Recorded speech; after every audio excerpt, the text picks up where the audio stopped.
Hey family, welcome back to Purpose and Profit, the space where we talk about what it truly means to build with God, to walk in obedience, and to redefine success through kingdom principles. Today's episode is personal. I want to talk about something that once quietly controlled so many of my business decisions: people pleasing. This is one of those subtle traps that looks like kindness on the outside, but often robs you of the courage, clarity, and conviction you need to build what God is calling you to build. So today, let's talk about it in two parts. One, the warning, and then the way. So the warning. Let's be honest. Many of us who are called to serve have big hearts. We want people to be happy.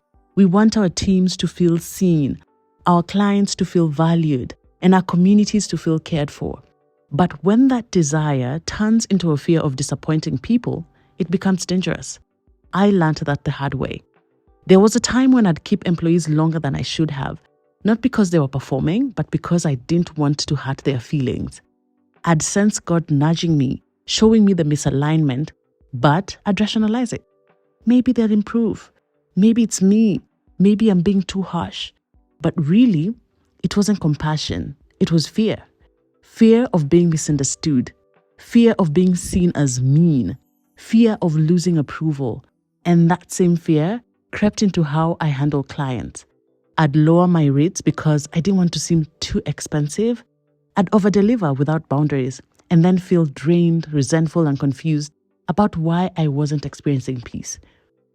But here's the truth God had to confront me with. You can't serve both people's approval and God's assignment. People-pleasing feels noble, but it's really disobedience dressed in kindness. It's when we start placing people's comfort above God's command. And in kingdom business, that's dangerous because God is after excellence, and excellence requires alignment. When we refuse to release what God is telling us to release, whether it's a team member, a client, or a project, we end up carrying dead weight into the next season. We start protecting what God is trying to prune. So here's the warning. If you keep prioritizing peace with people over obedience to God, you lose both peace and purpose. So let's talk about the way. When God began dealing with me about this, He made it very clear. I wasn't called to please people. I was called to love them. And those two are not the same. Love will say, I want the best for you. Pleasing says, I want you to like me. Love corrects when needed. Pleasing avoids confrontation.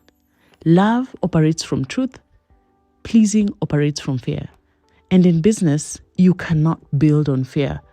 So what's the way forward? Here's what I've learned. 1, anchor your identity in God, not people. If your worth is anchored in approval, rejection will crush you. But when you know you're chosen, loved, and approved by God, you'll stop needing validation from people who didn't give you your assignment in the first place. 2, build systems that protect peace. God isn't random. He's a God of order. So set boundaries, create clear contracts, define your working hours, be upfront about expectations. Boundaries aren't unkind. They are stewardship. 3, don't confuse compassion with compromise. Yes, be kind. Yes, be patient. But when God says something or someone needs to go, trust that obedience will always lead to greater fruitfulness. 4, learn to let discomfort do its work. Leadership isn't comfortable. There will be moments when God asks you to make a decision that others don't understand. And that's okay. Obedience often looks like disappointment to those who aren't walking in your revelation. Number 5, seek God's strategy, not sympathy. When something is not working in your business, go to God first, not the crowd. Ask Him, what are you saying about this? He'll always reveal the truth behind the tension. And remember, not being a people pleaser doesn't mean becoming harsh or unapproachable. It means being spirit-led, not emotion-led. It means showing up with love and firmness, grace and truth.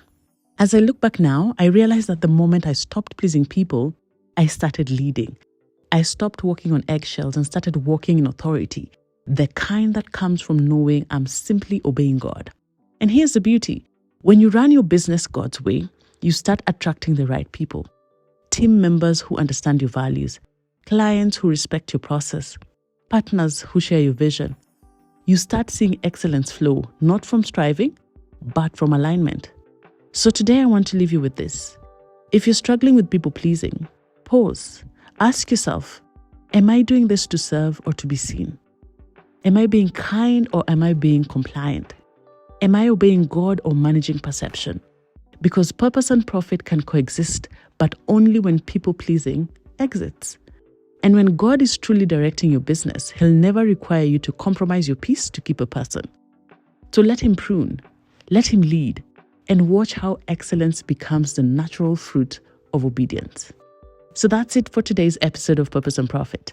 If this spoke to you, take a moment to share it with someone who's been struggling with this too. And remember, you're not called to please everyone, but you're called to honor God in how you build. Until next time, build boldly, build faithfully, and let purpose lead your profit.